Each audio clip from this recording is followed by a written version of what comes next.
Now, Elton, before we get into this week's games, there's one team still undefeated. Yep.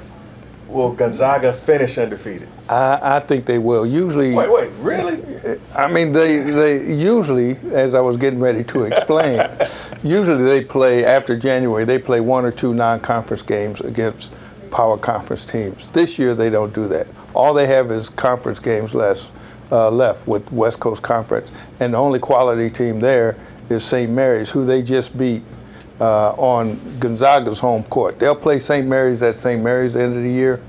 That'll be one to watch, but I think between now and then, unless they just go asleep, they're going to be undefeated. Now, we're talking the same thing, regular season or all the way, tournaments?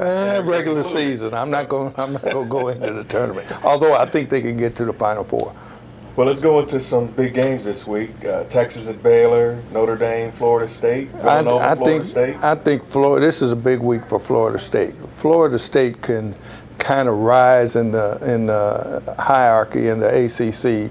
You always get Duke. You always get all the flavors of the day with North Carolina. But if Florida State can take care of Louisville this week at home, and also who's the other one they play? Notre Dame. If they can take care of those two games at home, I think they establish themselves as the number one team in that conference.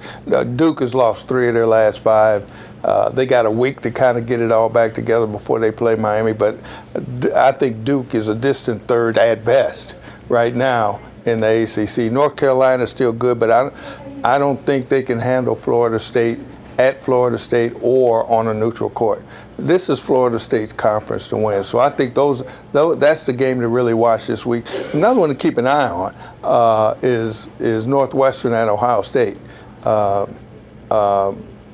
game could be, even though it's early, could be an elimination game in terms of making the NCAA tournament for either one of those teams, because both of them are kind of suspects, shall we say. That's being nice. But those are a couple games that I would really keep an eye on.